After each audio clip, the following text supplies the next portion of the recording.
और शुक्रवार के दिन माता लक्ष्मी के लिए अग्नि में आहुति दीजिए। महाराज, शाम के समय पर सूर्यास्त के पहले शिव महापुराण की कथा कहती है, अग्नि पुराण कहती है, नर्मदा पुराण कहती है, लिंग पुराण कहती है कि बेलपत्री के वृक्ष के नीचे, नीचे तो नीचे वो भी जाने दो, यहां तक वर्णन किया शिव महापुराण में तो कि बेलपत्री का जो फल होता है ना, बेल फल जो होता है, कहते हैं अगर किसी व्यक्ति के यहाँ लक्ष्मी की कमी होती है, संपदा की कमी होती है, जिसके यहाँ पैसा नहीं आता, धन नहीं आता, तो बेल का जो फल होता है, बेलपत्री का जो फल होता है, उस फल के गूदे को,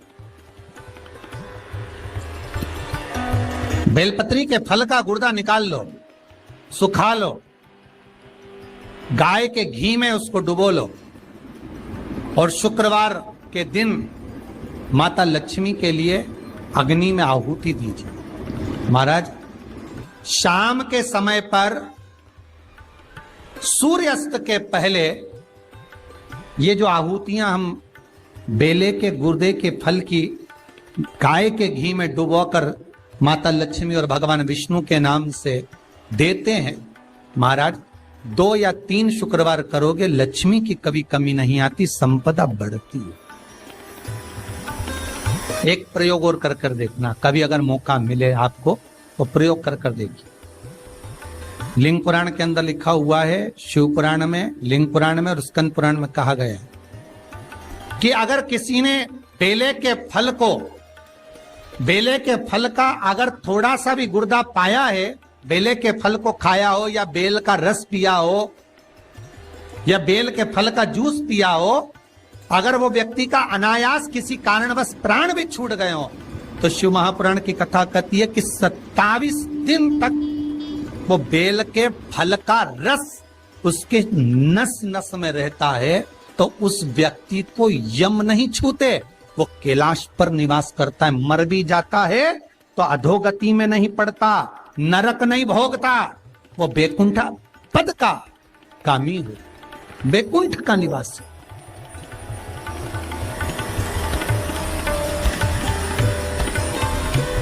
बैकुंठ का निवास।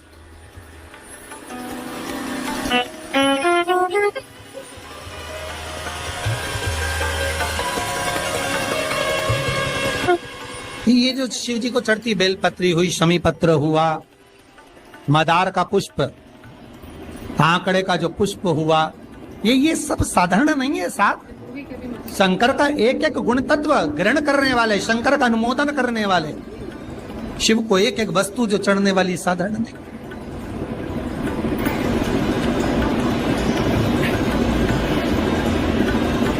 महाराज, हम तो आपसे निवेदन पहले भी करे, आज फिर करते। मान लो आपको ऐसा लगता है कि घर में बीमारियां ज्यादा घेर रही है, तो एक बेल का टुकड़ा, बेले का फल का एक टुकड़ा अपने ही घर में कहीं पर भी कटोरी में रख दीजिए, शिव का स्मरण, सुख प्रदान करेगा। अगर थोड़ा बहुत रोग आ भी गया, निकल जाएगा, पर बड़ी बीमारी में कोई फंस नहीं पाएगा, ज्यादा जनहानि नहीं हो, तकलीफ नहीं भोग पाए। शिव को प्रिय। फिर वही स्कंद पुराण का संवाद आ गया। बेलपत्री के वृक्ष की जो जड़ होती है, उस जड़ के अंदर 33 कोटि देवताओं का निवास होता है। 68 करोड़ तीर्थ बेलपत्री के पेड़ के नीचे रहते हैं। 68 करोड़ तीर्थ मात्र बेलपत्री की छांव में, बेलपत्री के नीचे विराजमान होते हैं। अगर आपके मन में कभी कभी भाव उत्पन्न हो जाए ना कि मेरे को कहीं तीर्थ करने जाना है और अभी मौका नहीं मिल रहा, तीर्थ जाने का भी तो लॉकडाउन चल रहा है और अभी सब दूर बीमारी फैली हुई है, कहीं नहीं जा सकते, तो जब लॉकडाउन हट जाए, बीमारी समाप्त हो जाए और तीर्थ जाने का मन करे, तो किसी बेलपत्री के पेड़ के नीचे 5 मिनट जाकर बैठ जाए।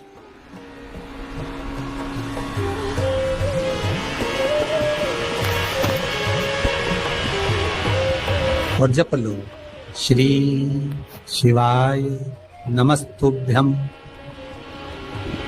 जितने बैठे हो टीवी के सामने प्रेम से बोलो, श्री शिवाय नमस्तुभ्यम।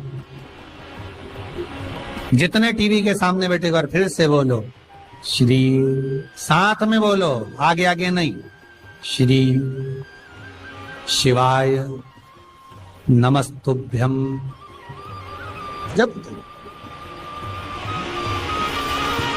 तुम्हारा मन करे मुझे चारों धाम जाना है, जब तुम्हारा मन करे कि मुझे काशी जाना है, जब तुम्हारा मन करे मुझे उज्जैनी जाना है, जब तुम्हारा मन करे कि मुझे ओमकारेश्वर, मुझे सोमनाथ जाना है, भीमा शंकर, बैद्यनाथ, मल्लिकार्जुन जाना है, केदारेश्वर जाना है,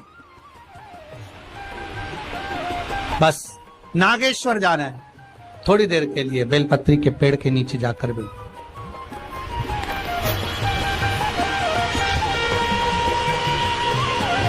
68,000 तीर्थ सब बेलपत्री के वृक्ष के नीचे विराजे।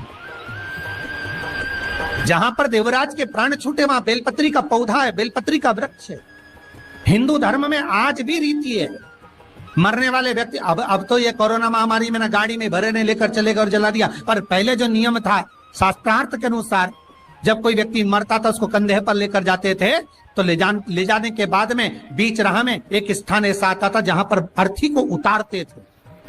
विश्राम स्थल पर उस अर्थी को उतारा जाता था, और वो केवल विश्राम स्थल ऐसे नहीं होता था, वहां पर बेलपत्री का पौधा होता था, पेड़ होता था। उस बेलपत्री के वृक्ष की छांव उस मुर्दे पर भी पड़ जाती थी तो उसको यम की कैद नहीं भोगना पड़े,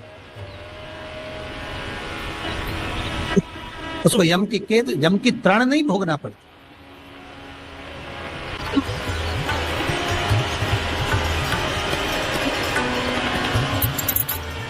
इसलिए उस बेलपत्री के पौधे के नीचे उसको विश्राम दिया जाता है।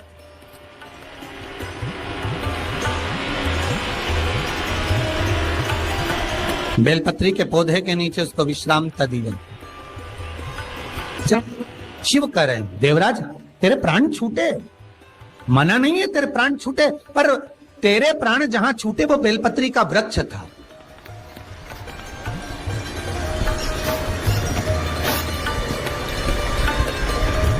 और अब तुझे यहां नहीं रहना है, अब तुझे कैलाश पर रहना है। तो कैलाश पर क्यों?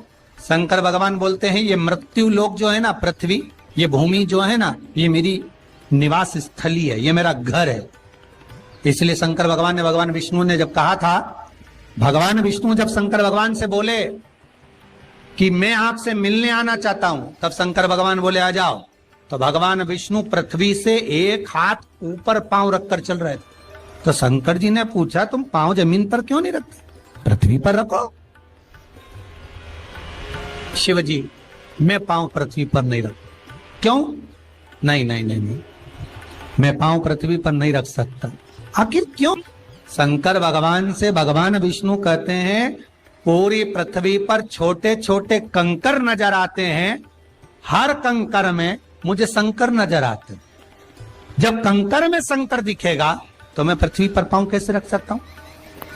शिव जी बोले, भाई नारायण भगवान विष्णु से बोले, है नारायण अगर आप इतनी दूरी बनाकर रखेंगे तो फिर हमारे करीब में कौन आएगा? हम चाहते हैं कि आप हमसे मिलकर रहें, हम आपसे एक क्षण की दूरी सहन नहीं कर सकते। आप हमसे चिपक जाएं, लपट जाएं, आप हमसे रम जाएं, हम आप में रम जाएं।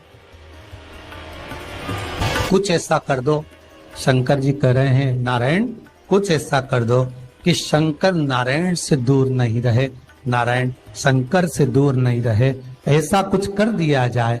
तब भगवान शिव ने भगवान विष्णु से कहा एक काम हो सकता है कि आप सांप बन जाओ।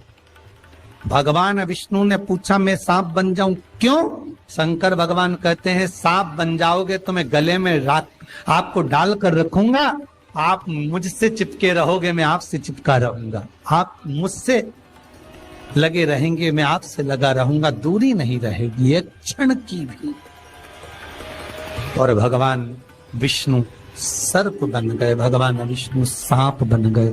सांप बने भगवान शंकर ने, भगवान विष्णु जब सर्प बने और सर्प बनकर भगवान शंकर ने अपने गले में भगवान विष्णु को धारण कर लिया।